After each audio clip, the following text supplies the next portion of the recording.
2023. It is such an honor to be up here talking to you all. I understand that these past few days have been complete chaos for you. I know it was for me. Those were some of my most stressful days at USD. But this is the start to a new beginning, and that is huge. My name, as we heard, is Annabelle Gong. I am a senior studying marine ecology in the Environmental and Ocean Sciences Department. This August, I spent my time in La Jolla performing ultrasounds on sharks. It's kind of boring stuff, I know. More on that later though. As you have heard, USD is known for being one of 50 changemaker campuses in the world. It's basically plastered all over the university.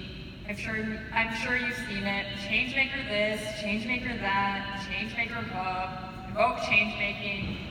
Maybe that's the reason why you decided to come here. Let me ask you all, what does change-making mean to you? Maybe you already have an idea. For me, it wasn't an easy question to answer. But change is something I've always wanted to see for my world, my community, and myself. I'm from Santa Clara in the Bay Area. Before coming down to USD, I had just publicly come out to all my friends and family. It was a pretty big deal since at my high school, people didn't really talk about the LGBTQ+ community. Regardless, the Bay Area, known for being a liberal bubble, showed me kindness, acceptance, and celebration. I didn't know if I could expect the same out of a private Catholic university, but regardless, I gave it a chance. Which is why before I even committed, I Googled USD LGBTQ just to be safe. It proved to be a good idea because we actually have a web page for USD's LGBTQ+ community. I was really excited to get involved in the LGBTQ+ clubs on campus.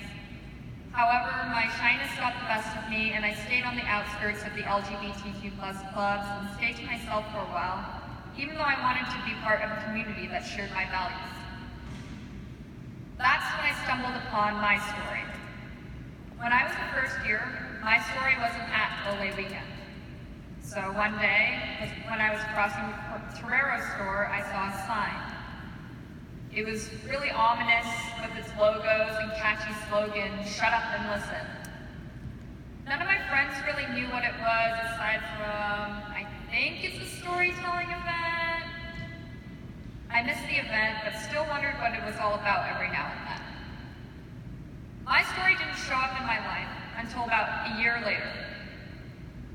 As I was actively avoiding my homework, a post from a My Story leader popped up in a Facebook group. They were looking for storytellers at their next event in November. Being an avid fan of talking about myself, and having recently done a coming out story for my English class, I impulsively and absent-mindedly signed up in the middle of the night. I typed up something short about my coming out story and how I wanted people to hear about LGBTQ+ experiences, and then I went to bed. I totally forgot that I had done it until about 2 weeks later when they notified me that I would be speaking. Slightly panicked and nervous, I got upset at myself for being so impulsive. What I found at our meeting was a group of people who were passionate about empathy and change. Even though I didn't know anyone, they were welcoming and willing to listen to what I had to say. My story mentor, who I quickly became friends with, was empowering and supportive throughout my storytelling process. Speaking was an incredible experience. Several people came up to me after the event saying how my story had resonated with them and how they felt heard. Seeing how much this event meant to people, I continued to participate in my story as a story mentor the following semester. And then the following semester, I was invited to retell my coming out story at Ole Weekend and lead the group that school year. And to think that all happened because I impulsively filled out a Google form at 11 p.m. on a Tuesday night. During my time as the organizer for my story, I have heard so many incredible journeys from the diverse community at USD. Each of us has an experience worth sharing, a message worth sharing, and a vision worth exploring. My story gave me and continues to give people that platform to share, to listen, to educate, to advocate. That is change-making to me. Although my story is an event that happens once a semester, the assets I've learned from leading the group continues to grow throughout my time here. And of course, that meant my hunger for change at USD continues to grow. Sometime this past year, I was standing in the elevator with a friend of mine who asked, kind of casually, "Have you heard of QSTEM?" Most organizations with a Q in their acronym meant they were LGBTQ+ friendly, so I was immediately interested.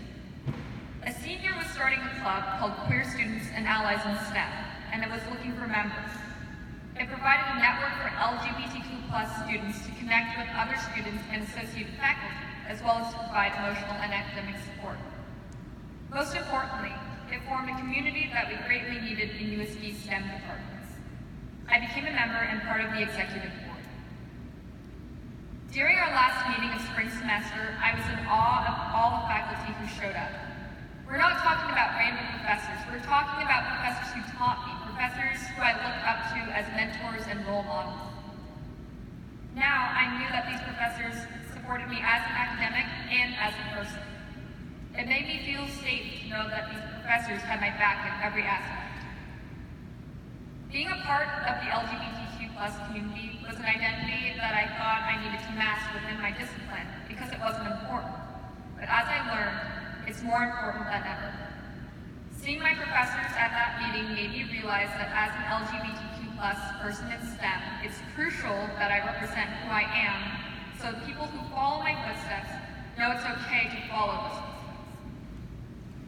Now, as the current president of the club, I strive to make new students feel that same sense of support that I felt that day. That is change-making to me. However, I thought the same sort of goals could be applied to my research. When you think about STEM research, I'm sure you think of the scientific method, number crunching, graphs that don't quite make sense until you squint at them really hard. Scientific articles are dry and straight to the point. Research isolates and removes the scientist from the science. It seems like a pretty apathetic practice. As I said before, I studied sharks for the past month. For a lot of people, that really scares them. Movies like Jaws, The Meg, Sharknado 1, 2, 3, 4, 5, and 6 depict these humongous sharks with the biggest teeth imaginable.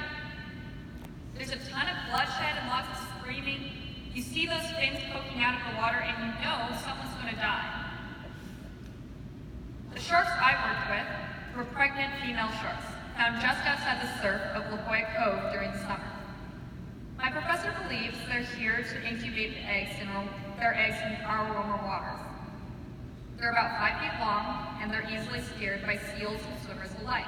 But if you're lucky, you can see one darting away while you snorkel. From what I know, they're completely harmless. About a couple weeks ago, we caught 2 blubber sharks and put them in a large tank so we could try our ultrasound machine on them. My friend and I were instructed by our professor to hold down the mama leopard shark on her back on a small surgery table he made from PVC pipes and tarp. I was instructed to grab the lower jaw and head, while my friend held the tail. It would require us to get in the knee-deep water with the sharks for a little bit as he ran the ultrasound, which meant while we were holding down one shark, another shark would be swimming freely around in the tank. Honestly, I was scared. I was scared that one may bite me. I was an easy target for the one swimming freely, and I was an easy target for the one whose mouth was just above my hands. But as I spent an hour in the freezing cold water with these sharks, I realized that they were as harmless as I knew them to be. I still tensed up as one kept headbutting my leg until I moved or as it rested on my feet. But my instinctive fear eased as I realized that my perception of sharks stemmed from exaggerated misinformation. These pregnant sharks had a really interesting story that I was studying. A story that not a lot of people were informed of. A story that had been erased by a couple of exaggerated news stories and far-fetched movies. Sharks a misunderstood species, don't have the opportunity to speak to our public. It's up to the people who study them, like me, to give them a voice so these creatures and their homes can be protected, so that people who aren't experts start caring, and so the people who have the power to create change, create change. My research is a stepping stone toward a bigger vision, a platform for advocacy, a way to get people to shut up and listen. Sound familiar? My research is basically a my story for sharks. That is change-making to me. So, in conclusion, after my 3 years here, what is change-making to me? Change-making is a process.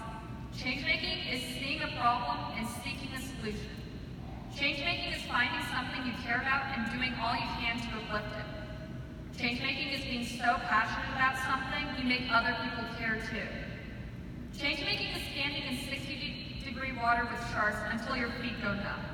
Change-making is being one of 3 people at the first meeting for a club you care about. Change-making is forgetting you typed your entire coming out story in the middle of the night because you were avoiding homework. Change-making is by yourself, with your friends, with strangers. Change-making is on purpose, change-making is on accident. Change-making is whatever you want to be, so go out there and change the world.